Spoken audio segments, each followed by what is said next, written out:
ligado, tá ligado, tá ligado, tá ligado. Vamos nos harmonizar? Então, uma leitura do livro Epístola aos Espíritas, Oswaldo Melo, a Epístola Sexta. Então, a Epístola Sexta. Quais os que muito pediram e a quem muito será pedido? Ouçam os que têm ouvido de ouvir. Muito se pedirá a quem muito se houver dado. Espíritas, e principalmente vós, irmãos nossos, que estáis à frente do movimento espiritual que se opera na terra, ouvi, muito se pedirá. Isto não vos parece justo? Aquele a quem muito se confiou, obrigado está a prestar contas do que sob a sua guarda foi posto. É lícito que não preste contas do que recebeu. Espíritos há que pediram muito e muito receberam, mas que receberam para fazer bom uso e que, entretanto, dissiparam, esbanjaram em coisas inúteis, quando deviam empregar em boas obras. Quantos os que desejaram a mediunidade e senhores dela fizeram mau uso de suas faculdades? Quantos os que receberam luz para se iluminarem e iluminarem o caminho do seu próximo e esconderam essa luz debaixo do alqueire? E quantos, enfim, trocaram a luz espiritual pela luz dos fogos fatos das ilusões, que tanto brilham como logo se apagam? Vós, irmãos, sede vigilantes. Não vos deixeis ensoberbecer, empregai o vosso saber, empregai o vosso trabalho, as faculdades mediúnicas que possuirdes, em proveito da tarefa da grande seara. Deveis meditar muito sobre essa responsabilidade. Se estáis à frente do movimento regenerador que se opera no planeta que habitais, é porque vossos rogos foram atendidos. Tinhais dívidas e obtivestes com que as saldar. Não gasteis, pois, em vão aquilo que só deveis empregar para complemento de vossa missão. Se deveis ensinar, ensinai o que é bom. Não baralheis com teorias estranhas os ensinos de Jesus, tão cheios de pureza. Se sois pregadores, outra coisa não deveis fazer, senão pregar os ensinamentos deixados pelo Mestre, procurando não lhe deturpar a intenção e o pensamento, os quais devem ser proclamados em espírito e verdade, e nunca visando apenas defender princípios errôneos e pessoais, a fim de que se justifiquem atitudes meramente humanas e pontos de vista egoísticos. Se sois médiuns de quaisquer mediunidades, servi a causa de Jesus com simplicidade e humildade, evitando que a pretensão e o orgulho vos sejam causa de queda ou de perda das faculdades. Se sois espíritas militantes, cuidado, muito cuidado, para que não vacileis. Refleti antes de executardes alguma coisa, suplicando a luz divina e orientadora antes das deliberações definitivas sobre assuntos de ordem espiritual. Ouvi, pois, e atendei, andai na luz, distribuí com os que não têm aquilo que possuís e que vos foi dado. Sede em verdade, irmãos uns dos outros, e levareis a cabo o vosso empreendimento. Assim, quando o dia tiverdes de prestar contas, estareis em condições de receber vosso salário. Aproveitai o vosso tempo, pedi luz para varrer as trevas, cristianizai o Espiritismo. O Evangelho é a luz. Quem o abandona apaga sua candeia. Sem essa luz não se poderá compreender a terceira revelação. Espíritas praticantes, doutrinadores, médiuns, diretores e presidentes de centros, grupos, associações, antes de tudo, observai o Evangelho. Os que já receberam, digam: obrigado, Pai. Chegamos à fonte de água viva, de onde jorra a sabedoria. Dá-nos agora a luz. e a luz será dada a todos. Assim seja. Então vamos iniciar o nosso encontro, entrando em prece, agradecendo a Deus, a Jesus, aos amigos espirituais, a oportunidade de nos encontrarmos reunidos nesta casa espírita. Agradecemos a casa que nos recebe nessa tarde, para que possamos ter uma tarde produtiva, uma tarde onde estaremos estudando sobre a mediunidade, que essa tarde possa nos trazer o conhecimento, mas acima de tudo, que ela nos traga também a condição de nos enxergarmos irmãos uns dos outros. Que a tua paz, Senhor, esteja presente no nosso encontro e nos proteja. Que assim seja. Então, mais uma vez, boa tarde a todos. Em nome da União Regional Espírita 15, gostaria de dar as boas-vindas a todos vocês. Agradecer mais uma vez o presidente do SEDAC, que está lá durante, por ceder espaço para o nosso encontro. E como disse, que essa tarde seja muito produtiva. Então, estudar a mediunidade, assim como estudar o Espiritismo, a doutrina espírita, é fundamental sempre em nossas vidas. E hoje, o Departamento da Mediunidade, nos mesmos moldes feito ano passado, também traz um encontro para estudantes e trabalhadores da mediunidade. Gostaríamos de compartilhar para aqueles que não têm conhecimento ainda, o nosso movimento federativo, através do Conselho Federativo Nacional da Federação Espírita Brasileira, tem documentos norteadores para todas as áreas dentro de uma casa espírita. Ele começa com orientação ao centro espírita, a área da mediunidade tem o seu documento orientador, orientações para a prática mediúnica, orientação para a área de estudo, orientação para a área da evangelização, para o livro espírita e a sustentabilidade, e também para o estudo da doutrina espírita e também o livro que eu acabei não trazendo, que é da assistência e promoção social. Então, nós temos no movimento federativo esses documentos norteadores que vão nos conduzir a um bom trabalho em nossas casas espíritas. Todo esse material está disponível para download no site da FEC gratuitamente.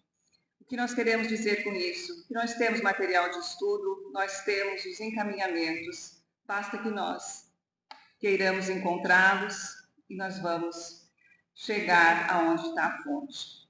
Sem contar o que nos trouxe, a nossa base de tudo, que está lá no Livro dos Médios, através de Allan Kardec.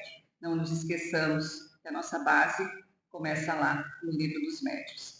Então, meu desejo é que essa tarde seja muito proveitosa para todos e que vamos ouvir agora e interiorizar que os nossos irmãos nos prepararam.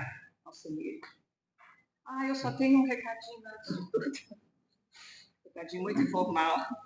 No dia do encontro do Adeilson, foi esquecido esse chale lá, tinha colocado no grupo, mas não houve, ninguém se manifestou. Então, só estou informando, se alguém conhece, vai ficar aqui no SEDAC um tempo, e se não, vai para o bazar, que vai ser, e agora em novembro, vai para o bazar esses chales, vão aparecer o proprietário. Quer ficar lá?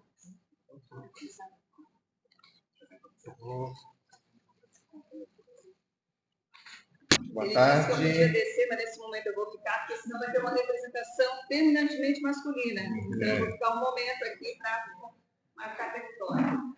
Então, pessoal, boa tarde também a todos. É uma alegria, nós estarmos aqui hoje. Agradecer a presença de vocês, a todos nós que estamos estudando ou já estamos envolvidos na prática mediúnica. Esses momentos aqui são primordiais, de muita responsabilidade, de muita importância, porque com certeza nós ouviremos ensinamentos aqui hoje que irão auxiliar na melhor produtividade do nosso grupo mediúnico, se soubermos realmente aproveitar. Eu gostaria de, primeiramente, chamar aqui, né, os integrantes da equipe que irão fazer a parte da facilitação, o nosso irmão Junei Becker, o Carlos e também o Durante.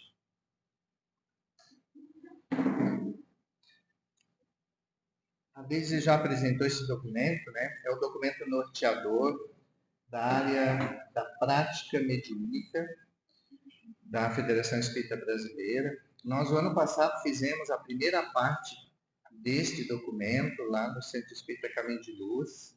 Estivemos lá num evento bem parecido como este.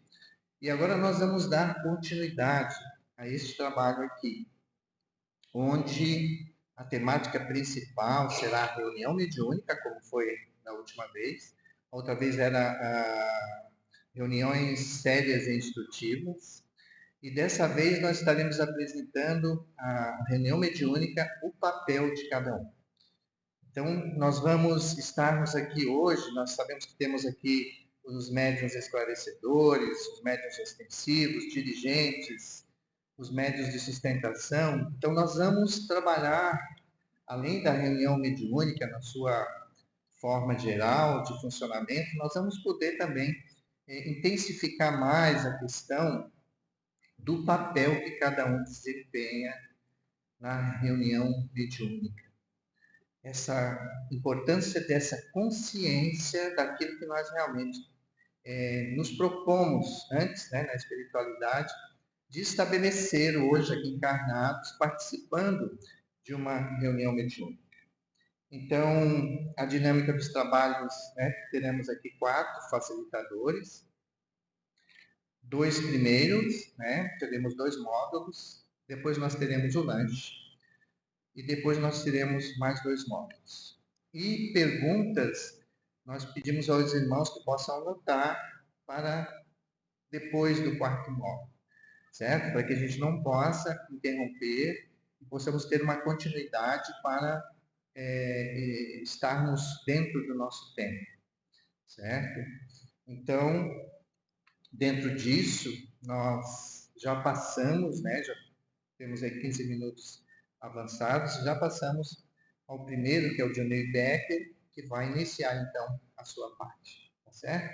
Os demais estão dispensados. Johnny? Johnny?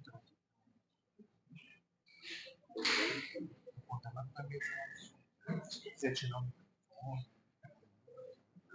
pode ser.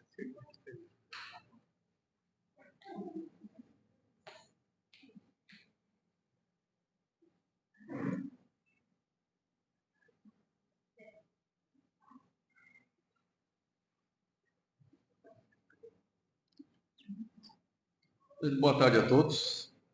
Então, que a paz do Mestre Jesus nos envolva a todos no trabalho dessa tarde, seja produtivo para todos nós. Então, continuando com as orientações para a prática mediúnica do Centro Espírita, nessa primeira parte nós vamos falar sobre a equipe, não sobre as funções de cada um naquele grupo, mas o conjunto, né, aquele feixe. E também não sobre o trabalho em si, tá? É sobre a equipe. Também não temos a pretensão de trazer aqui alguma novidade acerca de trabalho mediúnico. Que até acredito, se algum dia alguém aparecer aqui com alguma novidade, é muito provável que esteja inventando alguma coisa. Novidade não tem. Então não é novidade. Na verdade é postura, entendimento e pontos de vista também. E também é muito importante nós nos reunirmos de vez em quando, porque é muito difícil falar em união e unificação só no online. Nós temos que nos ver de vez em quando, temos que nos abraçar, fazer um lanche juntos também de vez em quando. Isso é muito saudável para a união e a unificação. Também não há uma pretensão de padronizar procedimentos. Isso também não vai acontecer. Porque cada casa tem o seu jeitinho, tem a sua carinha, tem as suas características e também tem a sua própria disciplina e tem a sua própria identidade também. Então, na verdade, é unir e unificar entendimentos. Isso é muito importante para o futuro do movimento espírita, essa união.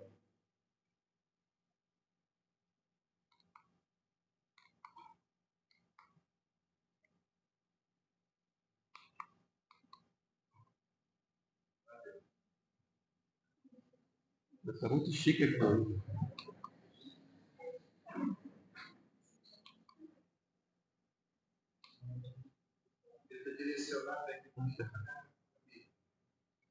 Então, sobre a equipe, nós vamos abordar 10 tópicos que foram retirados desse manual da FEB, Orientações para a Prática Mediúnica do Centro Espírita. Então, estar solidamente engajado na tarefa, observando rigorosamente o horário da sessão, com atenção e assiduidade.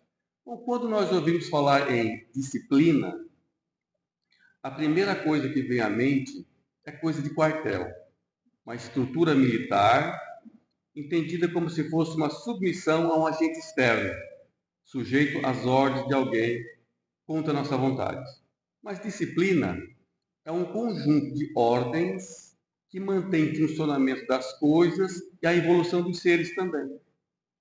Então a disciplina ela não é a virtude das virtudes, mas é a chave que permite que se consiga outras virtudes.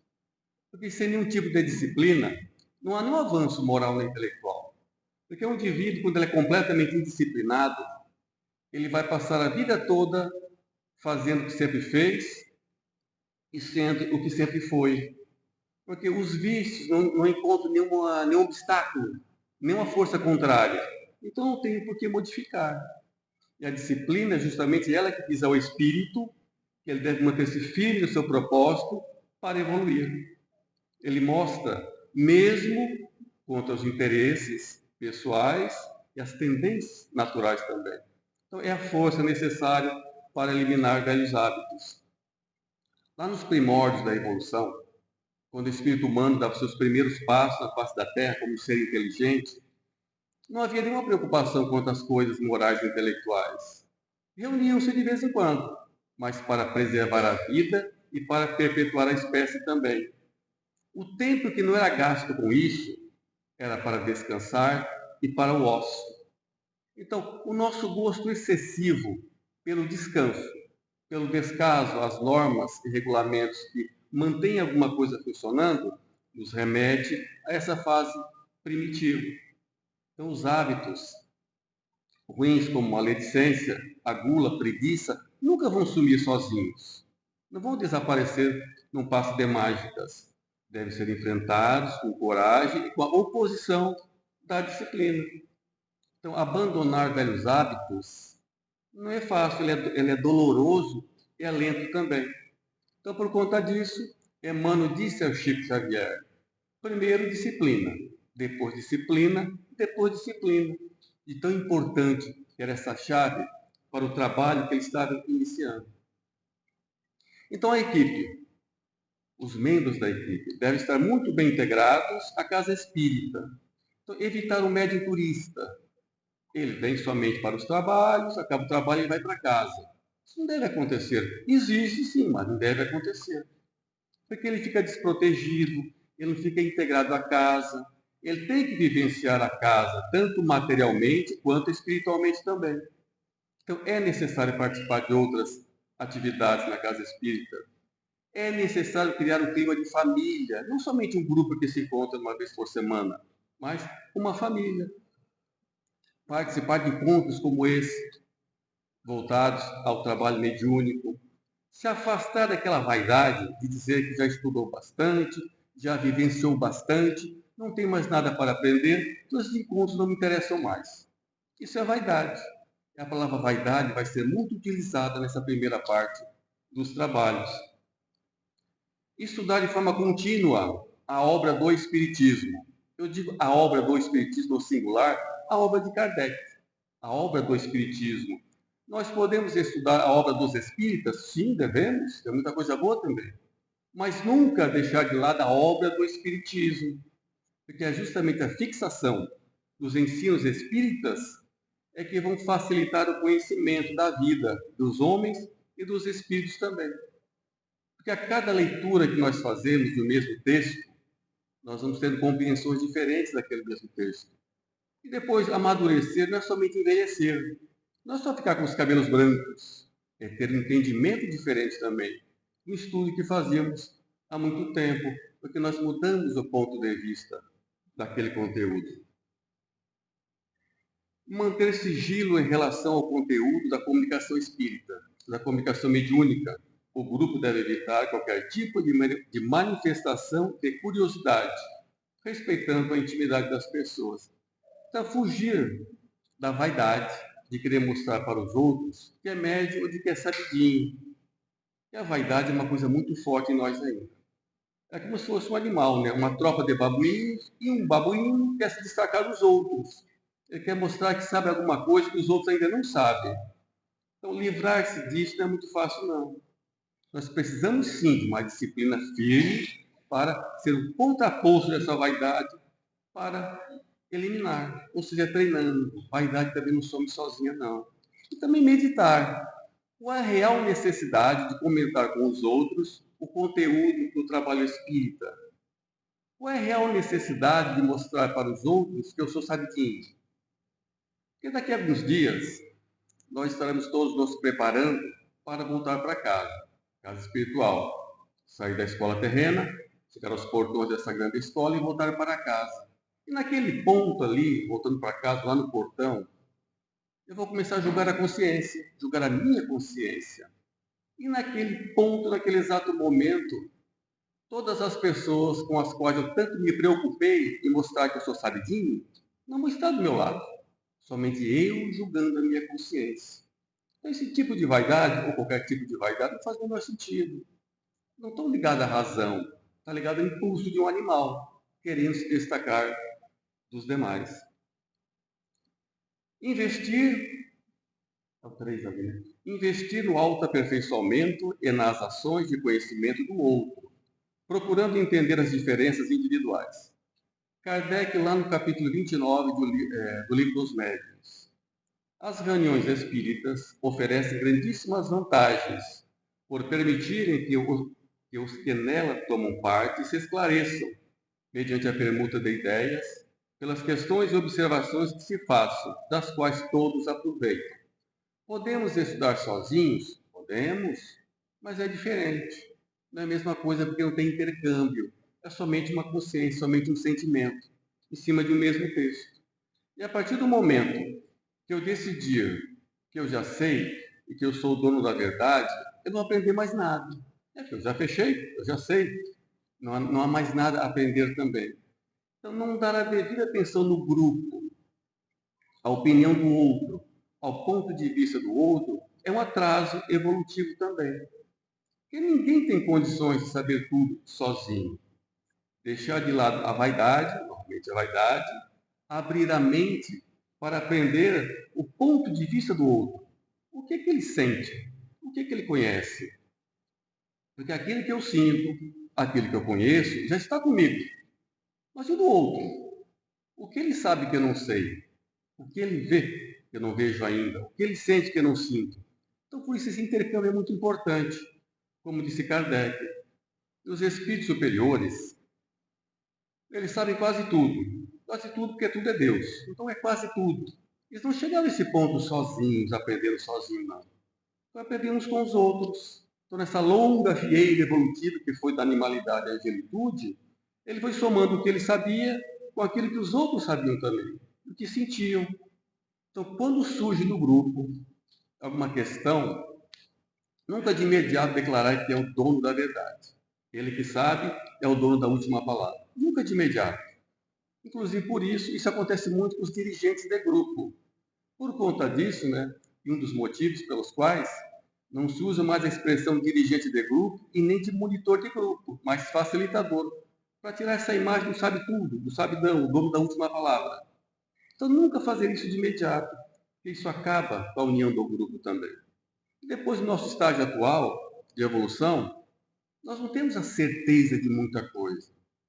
Nós estamos no jardim de infância. Então, qual é a certeza absoluta que realmente nós temos de algum tema ou de algum assunto? É claro, no grupo de iniciantes, o facilitador estudou mais. Claro, ele orienta, ele esclarece. Mas no grupo do estudo mediúnico, não são iniciantes. Todos têm suas ideias, seus pontos de vista também, que tem que ser levado em consideração. Cultivar a fé, o amor em Deus, em Jesus, em seus mensageiros. Bom, lá na Bíblia, uma passagem de Jeremias, ele diz o seguinte: porque sou eu que conheço os planos que tem para vocês, disse o Senhor. Planos de fazê-los prosperar e não de causar dor. Planos de dar a vocês esperança e o futuro. Jeremias capítulo 29. Ou ninguém jamais, em hipótese alguma, vai passar por alguma lição difícil na vida que não mereça ou que não precise. Eu sei que eu mereço dar uma ideia de castigo, né? Mas é isso mesmo, que não mereça ou que não necessite. Então a vida é cheia de contingências, né? A escola terrena é cheia de contingências difíceis, sim. E muitas delas vão, inclusive, afastar o nosso foco e a nossa atenção do trabalho mediúnico, sim. Nós temos que atender as contingências da vida. E o trabalho mediúnico é uma delas, vamos atender também. Mas o importante é cultivar sempre aquela certeza absoluta de que todos os momentos graves da vida são de fato passageiros. Que não existe uma dor física ou moral ou doença que nunca tenha cura ou que não tenha fim. Tanto as nossas dores, quanto a dos espíritos que se apresentam no trabalho mediúnico, descrevendo a situação em que vivem.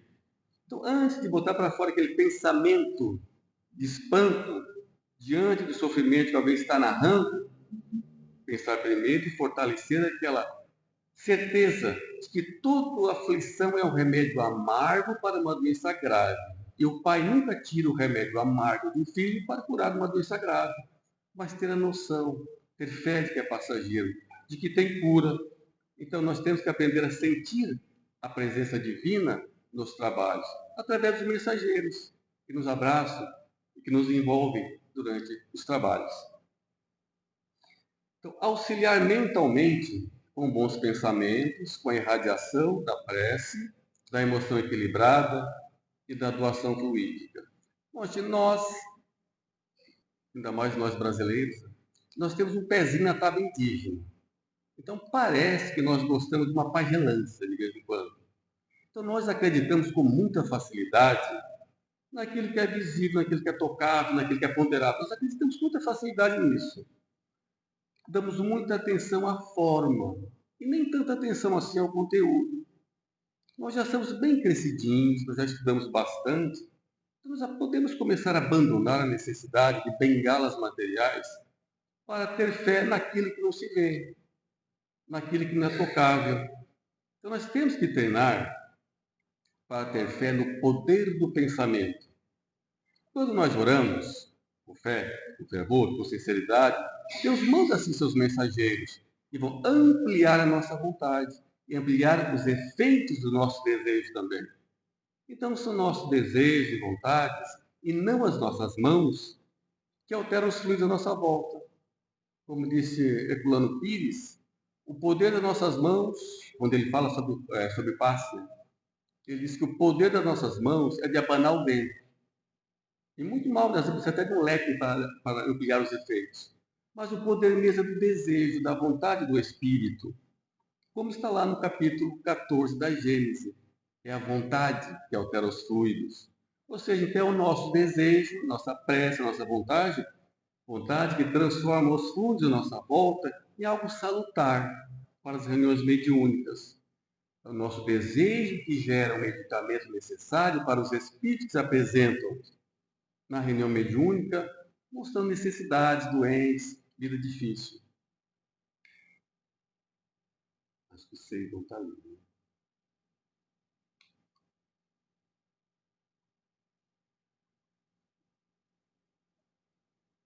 Reprimir comportamento ou atitude que favoreça o endeusamento de médiuns ou de qualquer outro integrante da equipe. Kardec, lá no livro dos médiuns. As faculdades de que gozam os médiuns esgranjeiam os elogios dos homens, as felicitações, as adulações, eis para eles a sua queda. E lá no Pão Nosso, é destrutível a lisonja de médiuns nas lides espíritas, combatemos os ídolos falsos que ameaçam o espiritismo cristão. Bom, isso é uma mística que nós mesmos criamos, né, de que a mediunidade é o santo graal do espiritismo. Não. O santo graal do espiritismo é o evangelho redimido. Tá? Não a mediunidade. Gente, era uma vez, numa galáxia muito, muito distante, um centro espírita. Nesse centro espírita tinha uma pessoa muito, muito vaidosa, se ofendia com tudo, se ofendia com todos, com qualquer contrariedade também, se considerava o dono de toda a verdade, se achava o médio de todos os médios, embora nem fosse médio, e destruiu toda a harmonia daquela galáxia.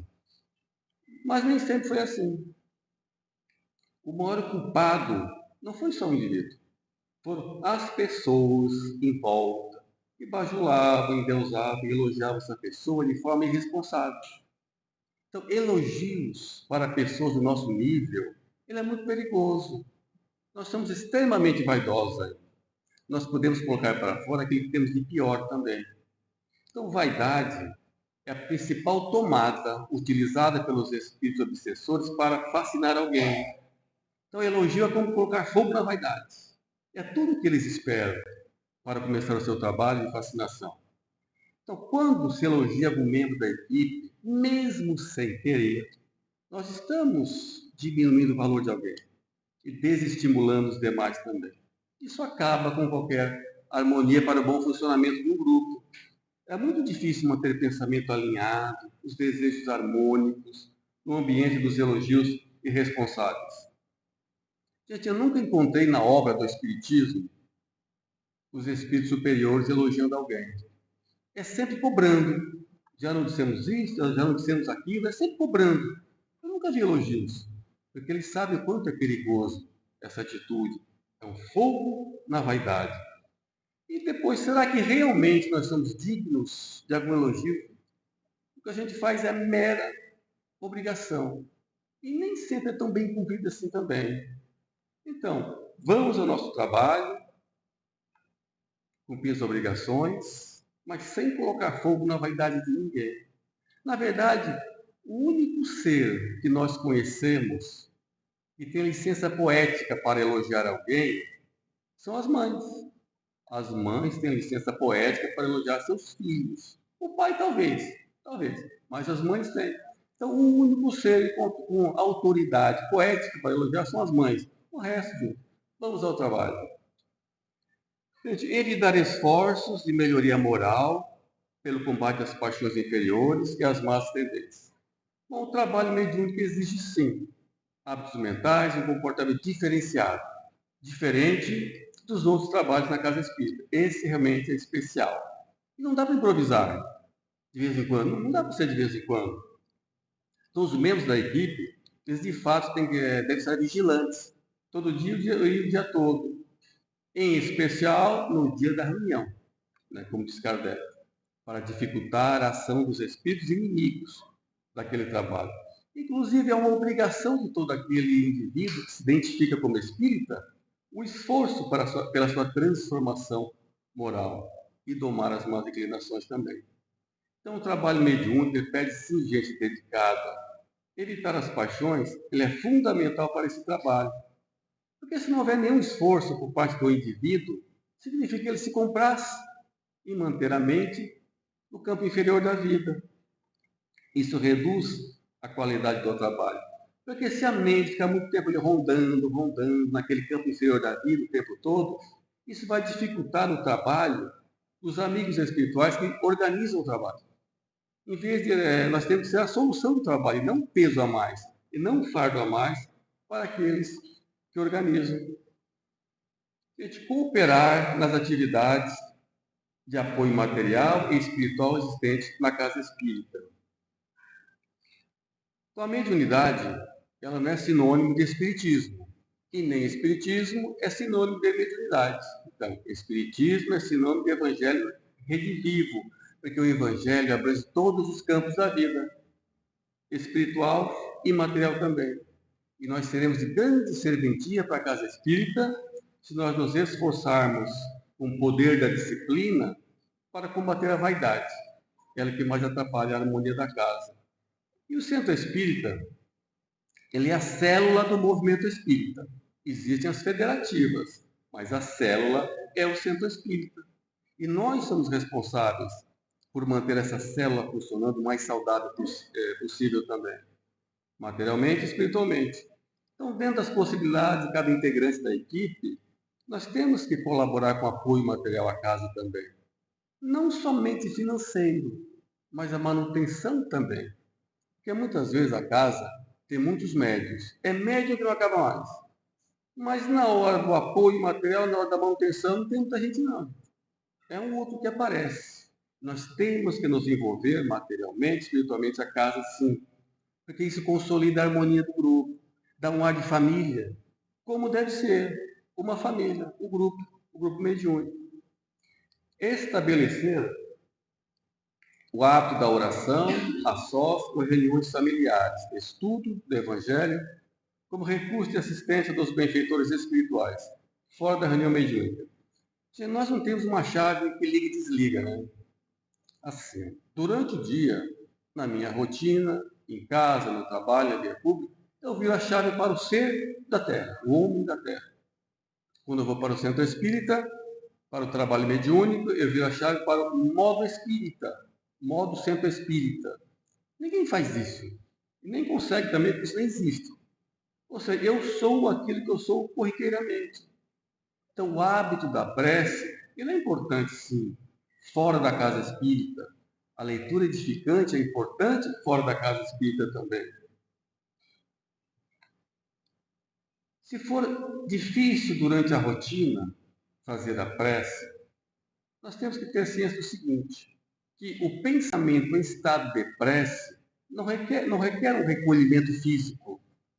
Pensamento em estado de prece é o pensamento de gratidão, é aquele pensamento que não reclama de nada, que não condena ninguém, que abençoa o dia, que abençoa as lições. Esse é o pensamento em estado de prece. É a perfeita prece, na verdade. Não preciso me recolher. Eu posso manter esse estado no meu trabalho todo dia. Em casa, na rua, no trabalho, em qualquer lugar. Se a leitura edificante durante a rotina não for possível, pelo menos evita a leitura degradante, né? A de violência, notícias ruins, aquela que acaba com a moral de qualquer um. É mais que suficiente para manter sempre a chave no modo, não é nem modo terra, nem modo espírita, no modo vida, no modo estou vivendo para tudo, materialmente, espiritualmente também. E a equipe, gente, ela tem que se transformar num feixe indestrutível, porque desde que o cristianismo foi espalhado pelo mundo, o mais difícil foi nós nos colocarmos na posição de discípulos úteis para o trabalho de Jesus. Então nós temos que estar sempre avaliando, alimentando as afeições, gentilezas, os mimos, a afabilidade, a doçura dentro do grupo. Os mimos são importantes, sim, gente. As cortesias são muito importantes dentro do grupo. Chico Xavier certa vez disse: nunca desiste de ser gentil, mesmo diante da indiferença e da estupidez. Isso acontece. O grupo está meio estúpido hoje, está indiferente. Aí ninguém é gentil. Se contaminam, né? Não seja o primeiro. O primeiro é ser gentil no grupo. Isso acende a gentileza dos outros também. Acontece muito em grupos espíritas do WhatsApp. Alguém pergunta alguma coisa, faz um questionamento, coloca alguma coisa, todo mundo. Todas criaturas estúpidas e indiferentes. Não seja o primeiro.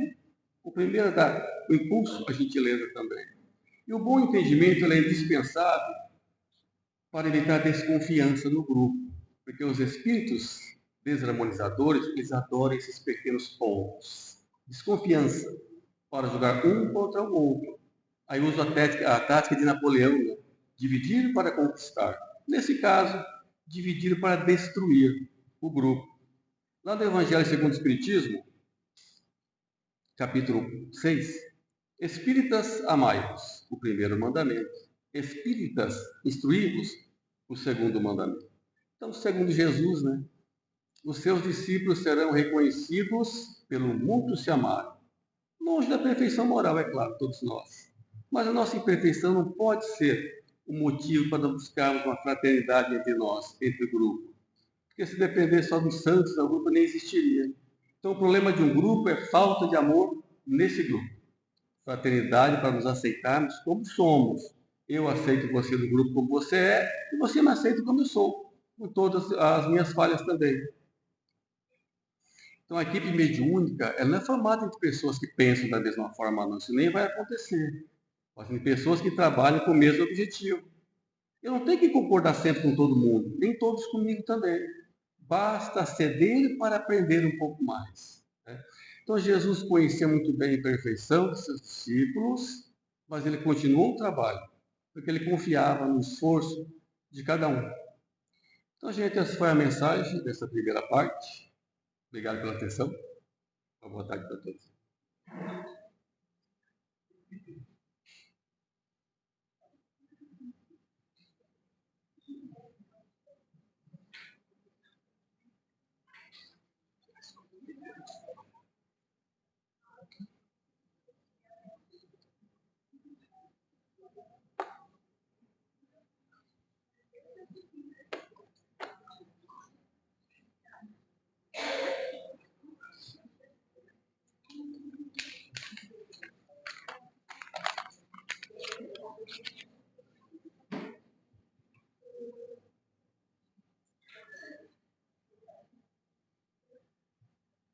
Boa tarde a todos.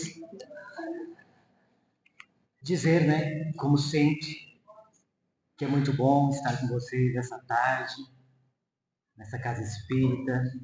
Deus, amor e caridade.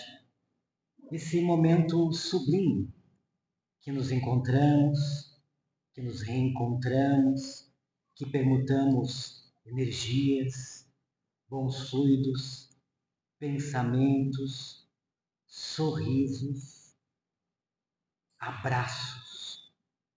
Como muito bem dito pelo nosso irmão Gilney, é fundamental que a gente se encontre, que a gente sorria, que nos abracemos, que permutemos os nossos conhecimentos, as nossas ações, também as nossas fragilidades, os nossos anseios. Juntos nós crescemos, dia a dia, nos fortalecemos, incentivos, recebendo agora os sorrisos e as energias que vocês estão me transmitindo, eu fico mais seguro para poder desenvolver o tema. Porque sempre a gente tem uma preocupaçãozinha, né? Será que vai ficar bom? Será que eu vou conseguir passar a mensagem? Porque essa mensagem que nós trazemos não é nossa, é de Jesus, por meio do seu Evangelho, é dos Espíritos mais esclarecidos do que nós, que nos trouxeram os ensinamentos, é de todo aquele trabalho fantástico feito por Allan Kardec, do trabalho organizado pela Federação Espírita Brasileira, do trabalho da União Regional Espírita, da Federação Espírita Catarinense e do trabalho de formiguinha que nós fazemos durante os nossos estudos e durante também o trabalho de acolhimento aos nossos irmãos desencarnados na reunião mediúnica. Porque o que fazemos ali, além de aprendermos muito, porque quem mais aprende somos nós que participamos do trabalho mediúnico, porque a partir das situações narradas pelos nossos irmãos que se comunicam, nós vamos perceber erros que não devemos mais cometer. Então, o quanto somos beneficiados ao ter esse, não um privilégio na acepção desta palavra, mas termos, né, a possibilidade de estarmos num grupo mediúnico, estudando junto, acolhendo os nossos irmãos, a possibilidade de estarmos nos grupos de estudo, nas casas espíritas, de estarmos nos grupos de assistência social, na evangelização infantil, de jovens, nas equipes que organizam a casa, como disse o nosso irmão Gilney, nos trabalhos que se executam numa casa espírita, e há muito a fazer. Então só temos a agradecer, não é verdade, meus irmãos e irmãs? Então me coube, neste trabalho, que é baseado no Evangelho de Jesus, no livro Orientação para a Prática Mediúnica no Centro Espírita, também qualidade na tarefa mediúnica, um projeto na prática mediúnica, um projeto chamado Manuel Filomeno de Miranda, um excelente livro para nós que atuamos na mediunidade e que pretendemos um dia atuar na prática, um roteiro fantástico, e também baseado no livro Recordações da Mediunidade, de Dona Ivone do Amaral Pereira. Ela conta naquele livro a sua história com a mediunidade, desde bebê. E ela quase chegou a ser sepultada bebezinha, em função da sua mediunidade, vejam só, pelo estado de letargia e catalepsia. Chegou-se a fazer o velório dessa nossa irmã. E a mãezinha, rezando todo o tempo, sabendo que a filha não tinha partido, se manteve firme até que ela acordou, entre aspas, mas estava em catalepsia, em letargia, como ocorria muito. E ela narra isso nesse livro, Recordações da Mediunidade. E nesta obra nós vamos observar várias nuances da mediunidade, várias. Ela narra quando ela enfrentava uma doença do corpo físico, ficou internada por 29 dias e ela observou com o desdobramento os espíritos fazendo verdadeiras cirurgias no seu corpo perispiritual ou perispírito. Vejam só, ela narra os médicos espirituais indo em ponto energéticos do corpo para reequilibrar a energia de uma partezinha. Ela narra que num determinado momento da vida, já adulta, ela foi levada a se mudar para uma região do interior do Rio de Janeiro, porque ela não entendia nem porquê, mas ela foi levada, intuída, e ia, e chegou a morar naquela residência, uma residência em estilo germânico, muito bonita, mas antiga, com uma família que ela não conhecia, né? E ficou ali por um tempo. Mas por que ela estava ali, Dona Ivone, né? Qual o objetivo de eu estar aqui? Até que ela, com toda a sua percepção mediúnica, começou a ouvir barulhos no sótão, na parte superior. Barulhos que ela ouvia, não os demais integrantes da casa. E ela questionava: vocês ouvem alguma coisa? Não. Ela criou coragem, já tinha coragem, né? Pela sua vivência. E começou a subir naquele sótão. Até que num determinado momento ela encontra um irmão num estado bem deplorável. Um irmão que tinha praticado o suicídio na casa.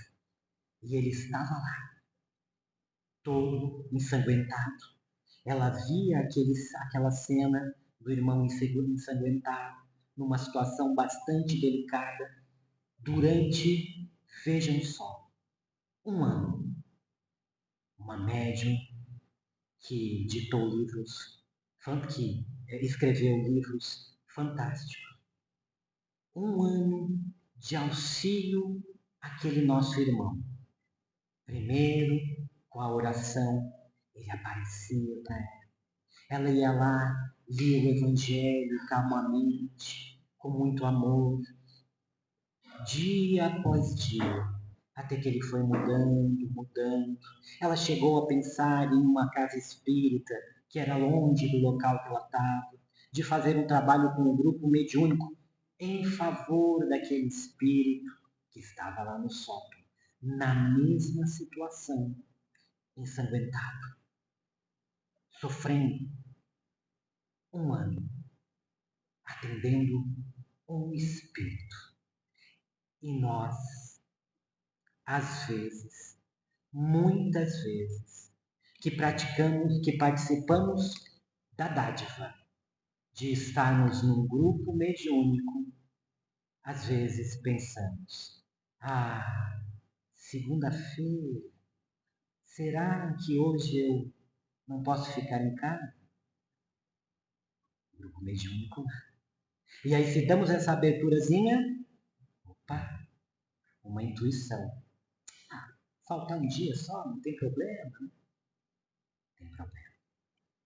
Assiduidade, responsabilidade, como citou nosso irmão Júlio.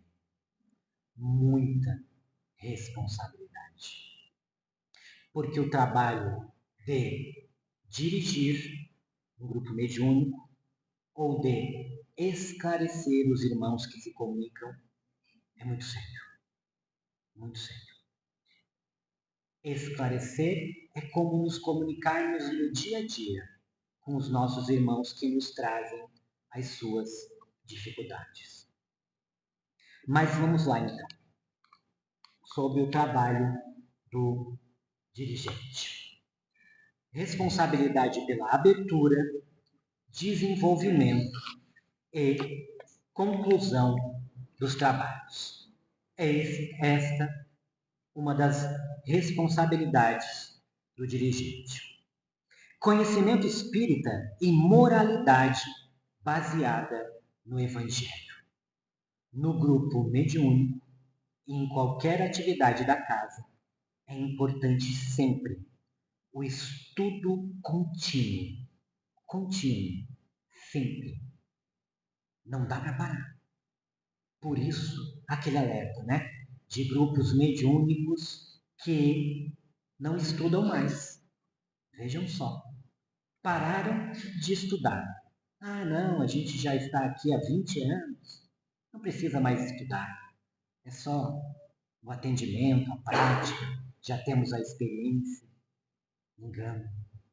Perigo. Sinal de alerta. Porque o estudo renova e nos une. Estimular a integração da equipe nas demais atividades da casa. É fundamental que o dirigente perceba sempre se o integrante do grupo mediúnico está vindo nas palestras, está vindo nas outras atividades, se ele participa das atividades de vez em quando, que seja, ou com frequência, da assistência social, se ele participa de outros grupos de estudos, se ele vai, né, se instruir sempre, né, no atendimento espiritual, no acolhimento. Cuidar da assiduidade, seriedade e evitar a mediunidade ostensiva da sua parte. O dirigente, durante o trabalho mediúnico, não deve ter a mediunidade ostensiva. Ele não participa como médium ostensivo, que dá a passividade ao irmão desencarnado. Ele apenas dirige. Isto é o recomendado. Há casos que não funciona assim, né? Quando se tem pouca gente, talvez, né, o dirigente pode precisar atuar, mas ele não atua com a mediunidade ostensiva. Ser atencioso, compreensivo, humilde e imparcial. Em qualquer atividade, né? O líder sabe que ele é apenas uma pecinha do grupo. Talvez ele esteja ali porque tem mais experiência, porque tem o papel de liderança, porque tem mais conhecimento por tempo, mas ele precisa ter certeza de que está ali aprendendo como os demais. Saber ouvir e ser objetivo ao falar. É fundamental, né? Que a gente saiba ouvir. Não só no grupo mediúnico, mas no dia a dia, no trabalho, na família, nas ruas, aonde estivermos. E muitas vezes nós não deixamos a pessoa falar. Nós queremos falar, falar, falar. E não deixamos que o outro fale. E no trabalho mediúnico é fundamental que deixemos, que ouvimos os nossos irmãos desencarnados. Desaprovar o uso de rituais, imagens, símbolos e gestuais é o papel do dirigente. Isso já não ocorre mais nas nossas casas espíritas, na maioria, mas ainda há locais, com todo respeito, isso não é um julgamento, que se atua com símbolos, com rituais, com objetos, com patuás, e nós sabemos que não é necessário nenhuma hipótese. É simples. O grupo mediúnico é simples. Uma mesa ou um circo. Não há necessidade nem de ser numa mesa, né? Porque há algum tempo a gente tinha aquilo, né? A mesa mediúnica. E foi difícil de se lembrar dessa, né? Desse fato. Não precisa ser numa mesa.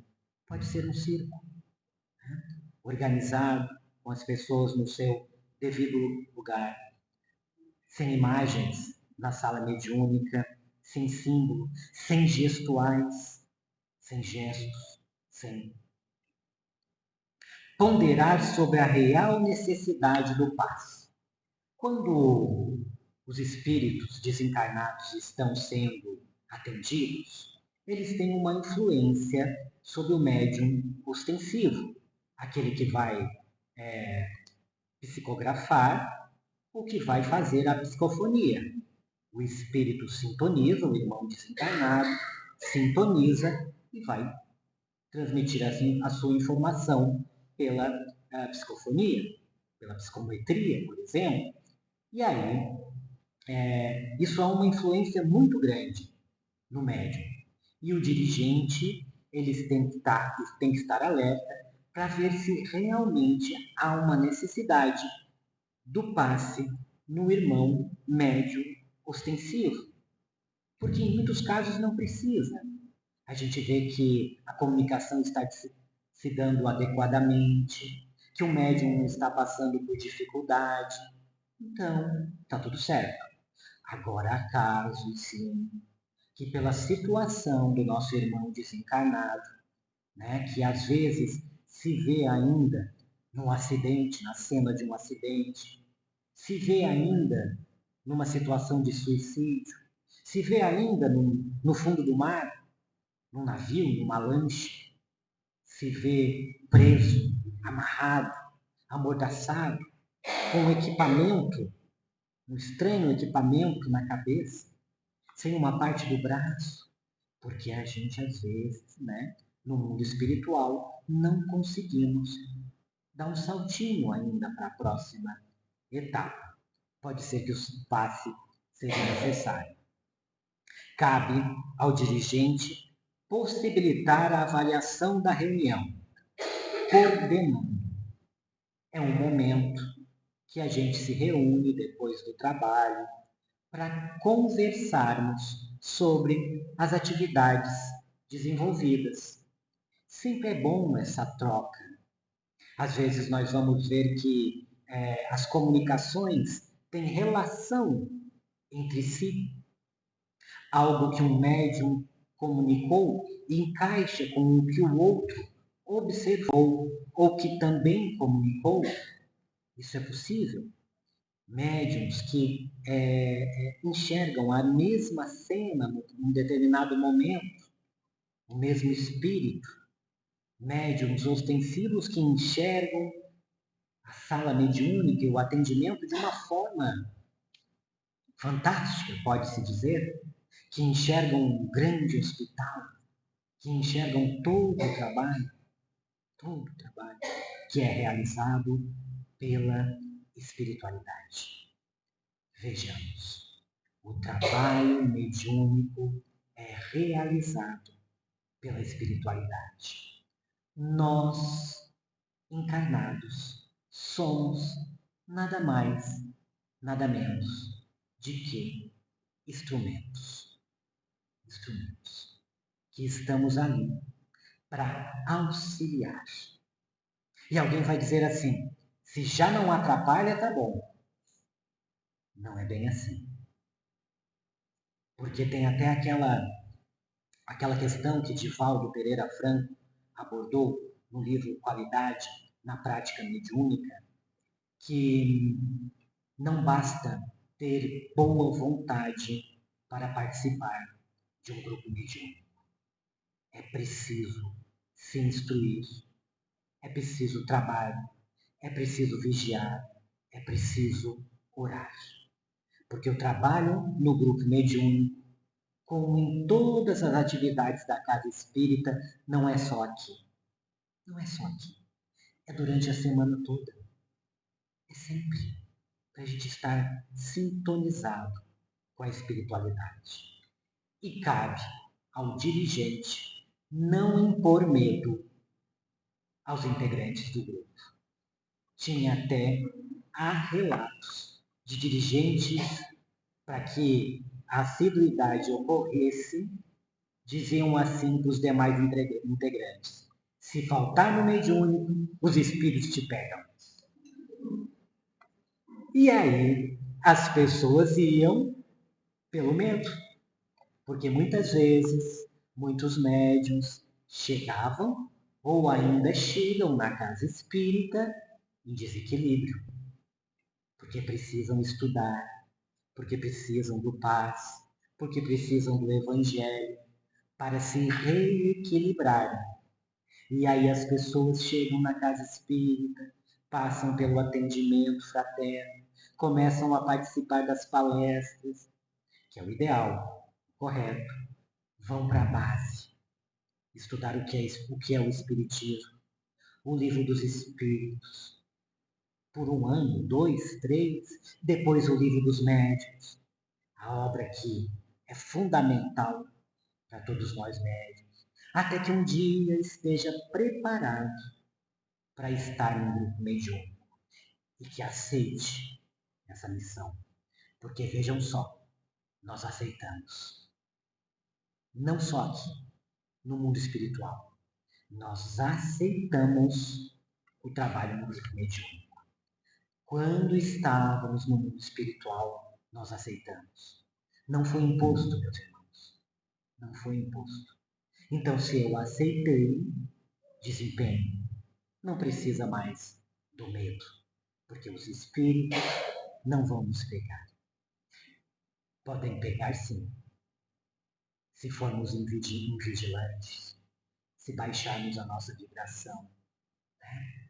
Se deixarmos a porta aberta, porque podemos entrar na fascinação, porque vêm os irmãos que chegam às casas, não, porque aquele médium ali é um médium forte. Eu quero atendimento com ele. Eu quero passe com ele. E às vezes há pessoas que escolhem o passista. A gente percebe, escolhe. E isso ocorria. Cuidado. Às vezes ocorre e pode nos pegar. Vamos então ao doutrinador, esclarecedor ou dialogador. André Luiz, numa de suas obras, ele diz que prefere o termo esclarecedor, não um doutrinador, porque realmente é alguém que vai ali para esclarecer, para auxiliar o irmão que se comunica. Nada mais disso, mas é o papel de esclarecedor. Primeiro de tudo, base doutrinária espírita e vivência evangélica. É o mesmo, né, que cabe ao dirigente. E aí um aconselhamento de Allan Kardec.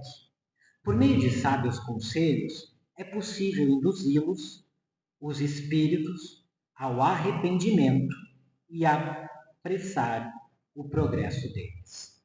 Quando um espírito, um irmão nosso, chega a um grupo mediúnico, ele vai passar por um choque anímico.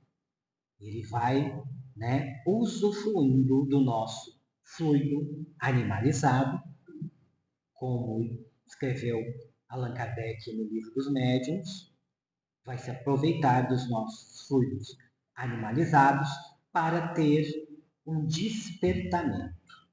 É por isso que os nossos irmãos são encaminhados ao grupo mediúnico.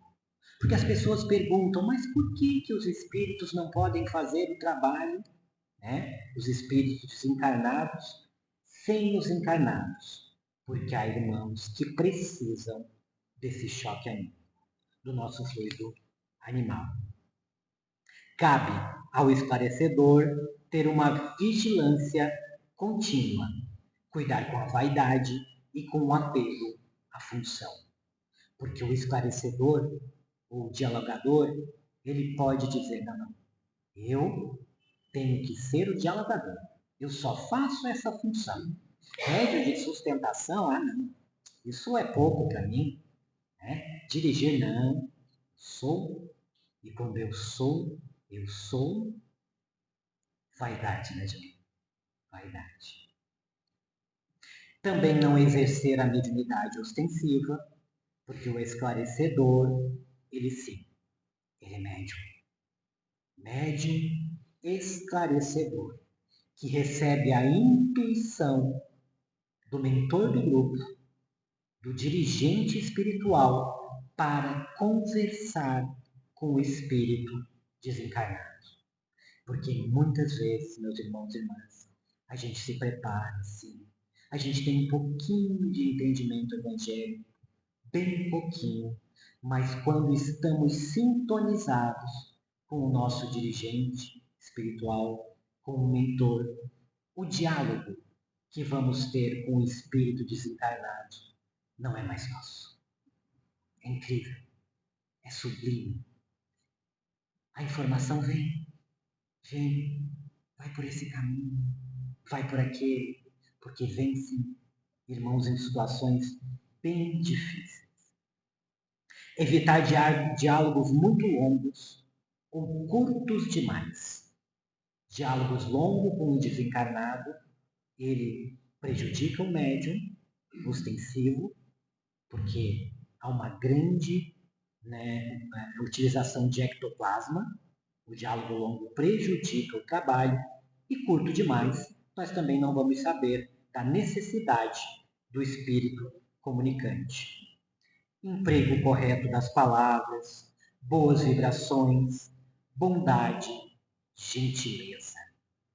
Bondade, gentileza.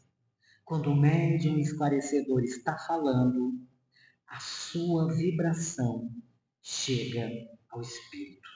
A palavra é vibração, ela chega ao espírito. A bondade, o entendimento, o cuidado, o amor. Confiar na intuição. Os bons dialogadores são médiuns intuitivos. Conexão com o dirigente espiritual. Atenção aos pensamentos. Não só na casa espírita, não só no dia do trabalho mediúnico, mas durante toda a semana. Sempre. Atenção aos pensamentos. Cuidado com aquilo que a gente pensa, porque pensar é agir. Ter serenidade interior, o que não significa que vamos viver sem desafios, sem obstáculos, sem problemas. Procurar viver num clima de paz, nem sempre é fácil, nem sempre é fácil. Praticar a caridade e o estudo contínuo. Nunca julgar, impor, exaltar-se ou até brigar com o espírito. Brigar com o espírito, Garrador? É verdade. Ocorria isso e o cuidado para isso ainda não ocorrer. Divaldo cita no livro Qualidade da Prática Mediúnica e também Jacobson Trovão nas suas palestras, do dialogador que brigou, entre aspas, com o espírito comunicante que estava ali para atender. Você fique quieto. Você já pensou?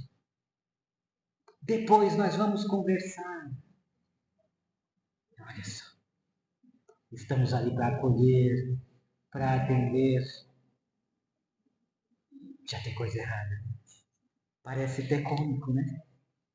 Então, cuidado. Cuidado. E como realmente ocorre? O espírito desencarnado relata por alguns minutos a sua atual situação. E se não ocorrer, ele pode ser auxiliado a falar. Há aparelhos, e André Luiz cita um condensador ectoplasmático, os quais projetam imagens. E pela intuição surge a melhor forma para ajudar no esclarecimento, com a conexão por parte do esclarecedor. Como os médiuns ostensivos, onde são projetados quadros dos médiuns ostensivos, né, para que ele perceba a situação do espírito comunicante, para o esclarecedor também pode, se ele estiver bem ligado. São projetados belos jardins, escolas, parques e até imagens de pessoas para auxiliar o espírito comunicante. Mas não é na nossa realidade, é no mundo espiritual. O médium consome ectoplasma próprio, além do que envolve todo o grupo. Por isso a necessidade do tempo correto, de no máximo 3 manifestações por reunião. É o recomendável. O ectoplasma liberado na reunião permite a materialização no mundo espiritual de espíritos em dimensão superior à do manifestante. Vejam só, o ectoplasma, os fluidos que nós proporcionamos na reunião, permite esse tipo de contato. Jacobson Trovão cita numa de suas palestras a necessidade de o centro espírita estar equilibrado, harmonizado, toda a casa espírita, para que o trabalho mediúnico também se desenvolva bem. E ele diz aqui, o centro espírita é a casa dos espíritos. Por isso, cuidado com as críticas, com as disputas, mágoas, melindres, falatórios, com a agitação, o barulho e até com cumprimentos exagerados. A palestra pública também é uma espécie de desobsessão coletiva. São realizados tratamentos, curas espirituais e físicas. Na casa espírita ninguém fala mal de ninguém, né? Nem pensa. Vejam só. Cuidado. Vigilância. Pensamento. Amor. Amizade. Entendimento. Não é o que a gente fala para o irmão, né? A gente pode, sim, em determinado momento, Carrador, eu acho que naquele ponto você se equivocou, talvez seja melhor dessa forma. Será, meu irmão, né? Agora você chega, Carrador, tu é um baixinho mesmo, tá aqui querendo falar alguma coisa. É a forma, não é o que a gente fala, é como fala. E sempre há um jeito de alertar alguém, mas com amor, para auxiliar. E lembremos, o tempo dá conta de cuidar de tudo, né? A espiritualidade está agindo. Para encerrar, meus irmãos e irmãs, e passarmos ao café, né? A hora do lanche, que eu vim aqui principalmente pela hora do lanche, né? Eu não sei você. Se as atividades espíritas eu venho na hora do lanche, é bom, é café com leite, bolo, sorrisos, confraternização. É ótimo também, né? É ótimo. Mas não é só por isso. Questões relevantes durante o diálogo. Deve-se fornecer muitas informações doutrinárias a quem se manifesta. Olha só, o irmão desencarnado chega ali, relatando uma dor terrível, uma situação muito delicada. Às vezes, como disse, ele relata que tem uma espécie de ferro na cabeça e que alguém aperta esse ferro. Ele relata uma dor intensa aqui na garganta, no esôfago, às vezes causada por um suicídio. Ele relata sentir como se vermes o comessem. E o esclarecedor, ele vai ouvir por algum tempo e vai dizer assim: meu irmão, e esse é um espírito que está numa situação delicada, com sentimento de ódio, de vingança, de rancor. Ele já vai dizer assim: meu irmão? Tu não é meu irmão? Nada disso. Meu amigo? Que meu amigo? E eu sei o que tu fazia há 10 anos atrás, Gabi. Não me venha com isso. Não me venha com dar uma de bonzinho. Eu estou falando aqui num tom até adequado. Mas às vezes o nosso irmão comunicante está com um sentimento de raiva tão forte que o médium ostensivo, né? Ele consegue controlar, mas que ele não quer ser chamado de irmão, de amigo. Ele quer um remédio. É a mesma coisa quando estamos com uma dor de dente forte e que se chegasse lá no dentista, ele ia dizer: não, eu vou primeiro tratar esse canal aqui do segundo molar, eu vou usar esse tipo de injeção aqui, nessa dose de anestésico da marca Novartis. E às vezes nós, esclarecedores, a gente quer passar conteúdo doutrinário para um espírito comunicante que está ali para ser auxiliado e que nem espírita é. E é a gente, meu irmão, mas você, quando a gente não informa, não corre o risco de informar, né? Note que você está desencarnado, o espírito. Desencarnado? Ele não percebe que está desencarnado. Ou quando a gente não diz, mas você está morto.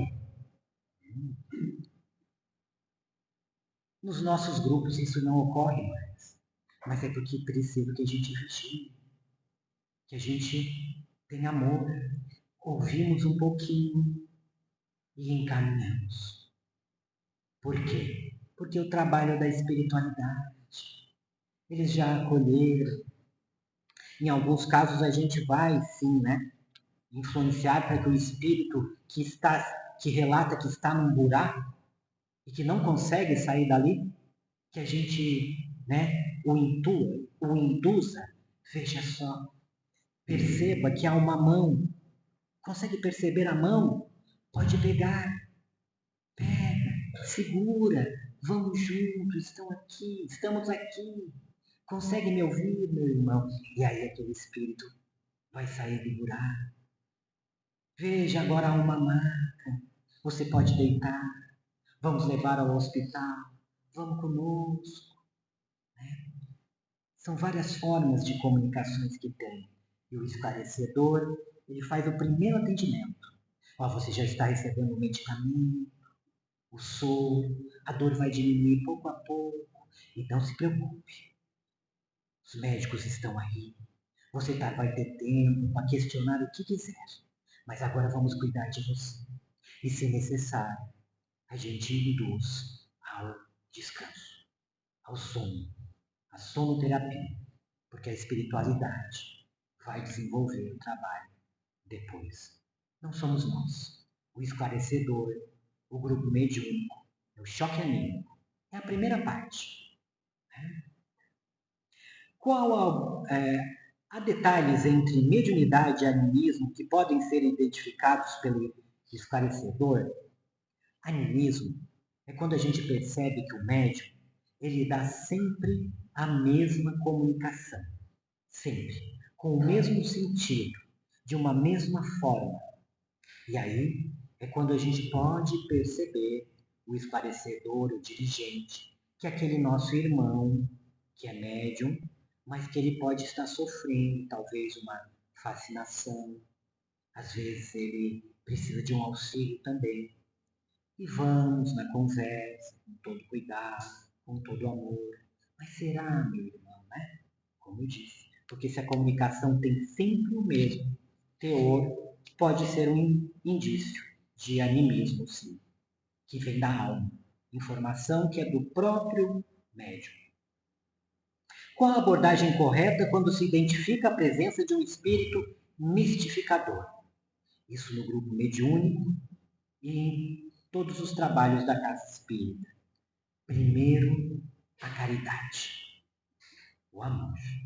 Quando chega alguém ali, que a gente percebe que é um mistificador, que às vezes fala palavras bonitas, né?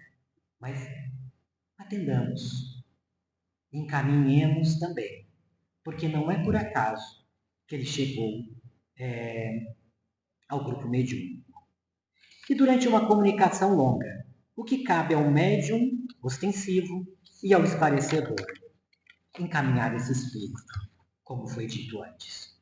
Se a gente percebe que está longo, a gente, calmamente, com amor. Agora, meu irmão, você pode descansar, que amanhã, no novo dia, você terá mais esclarecimento. Porque tudo passa para melhor. Descanse. Muito obrigado. Vamos ao lanche agora, né? E sigamos com Deus.